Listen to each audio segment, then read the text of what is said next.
Hi guys, and welcome back to the big sew along. Let me move over here so I'm out of the way of my cute little pig drawing there.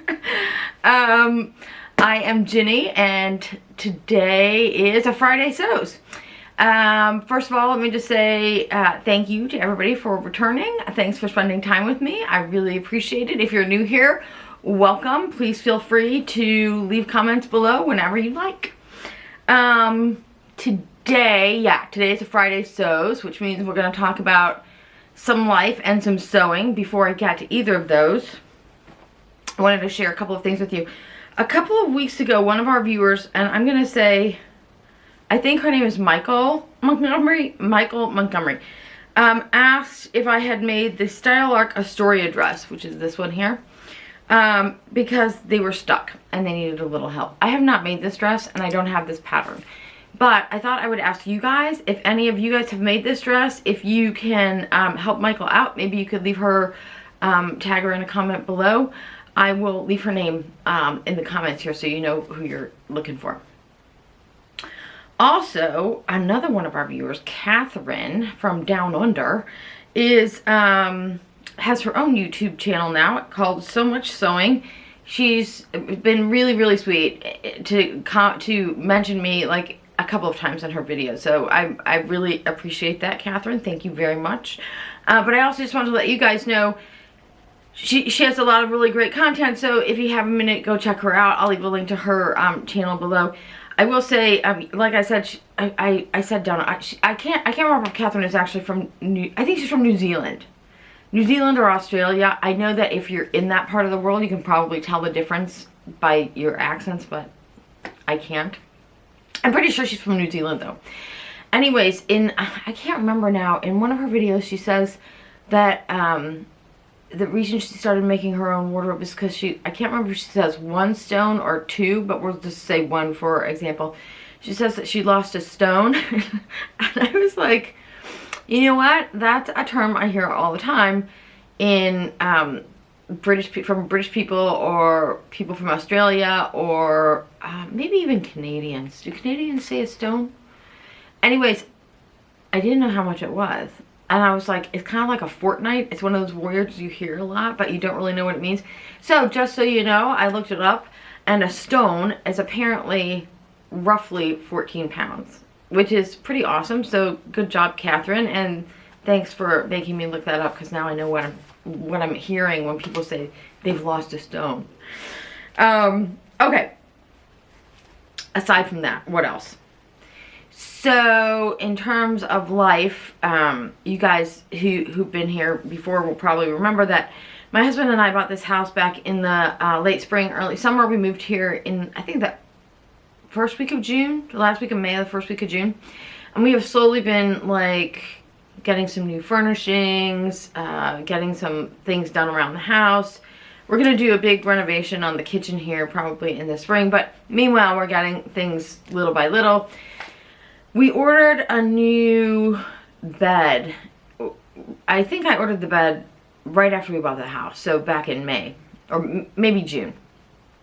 But we had, in our old house, we had a much smaller bedroom, so we only had a queen size bed. Until we moved into that house, we had always had a king size bed because we have 3 dogs.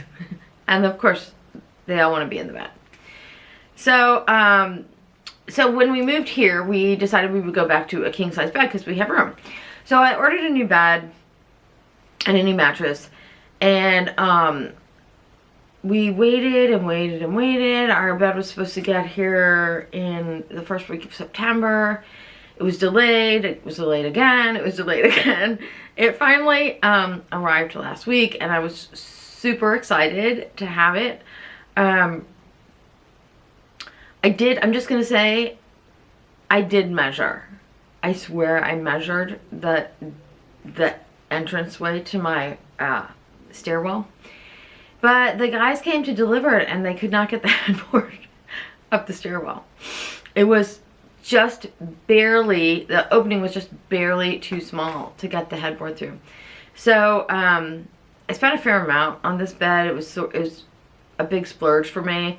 So I was really bummed and I didn't know what I was going to do. I was calling all my friends that sew, and my friends from the fabric store and stuff, and we were trying to figure out if there's some way we could like pull the upholstery up off from the bottom up and like cut it down, put the upholstery back on. Like, we're kind of coming up with all kinds of ideas.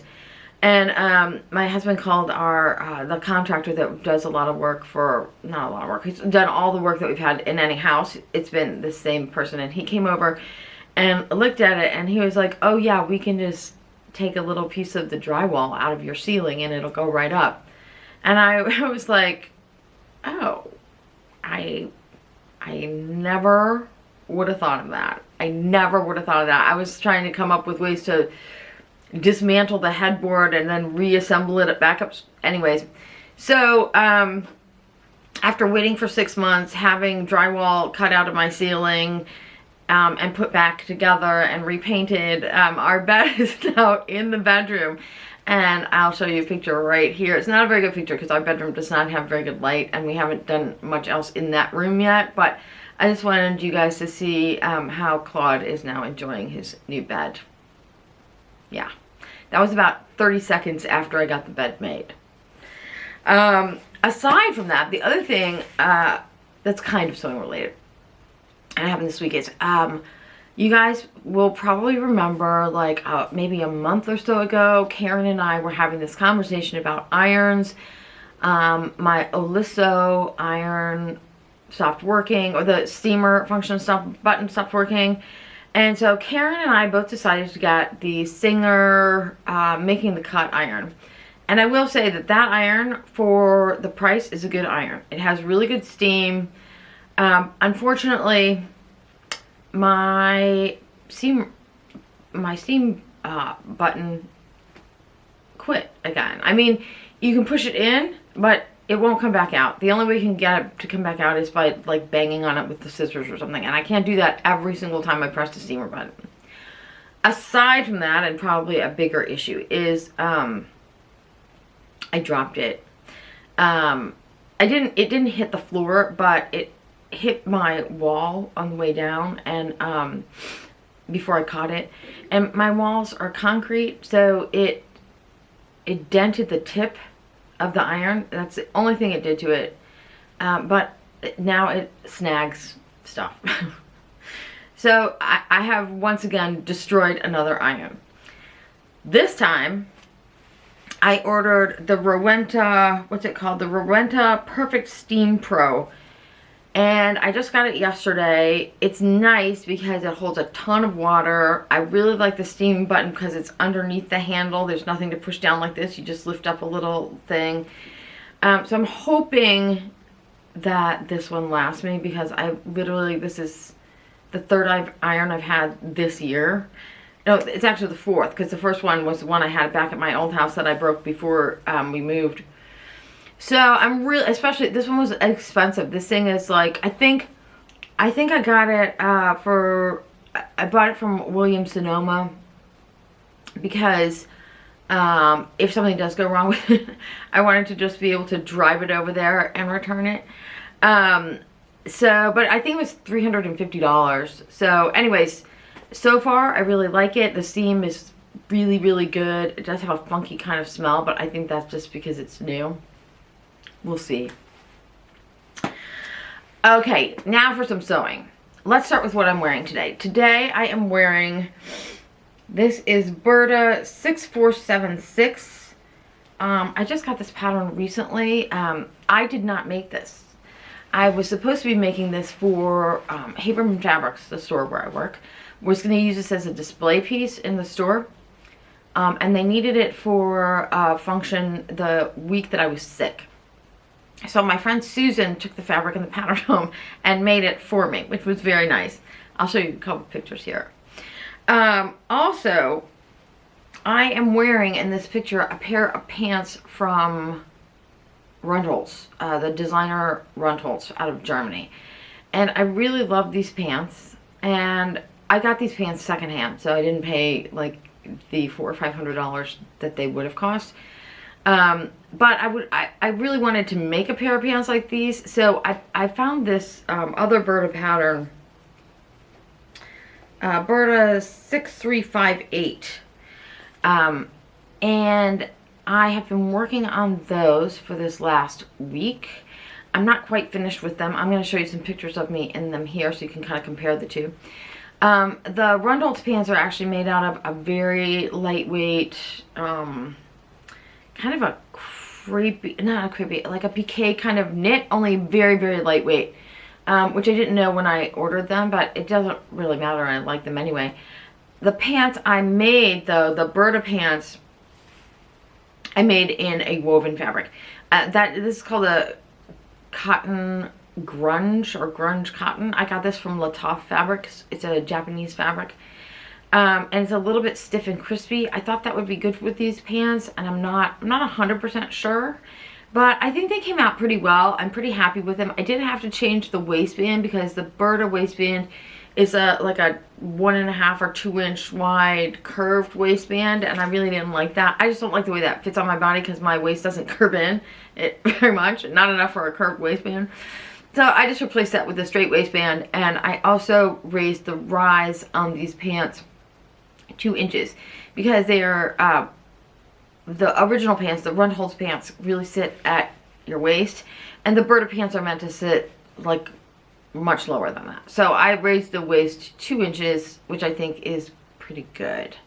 Yeah, I think I really like these. I might make another minor alteration or so, but I think I will make them up again, maybe in a fabric that's a little more fluid. Back to the Burda sweater. Susan made this one for me, and she made this in the size small.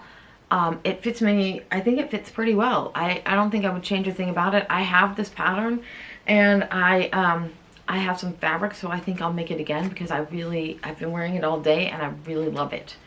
The sleeves are a little bit long. I don't know if you can see that. The sleeves are a little bit long.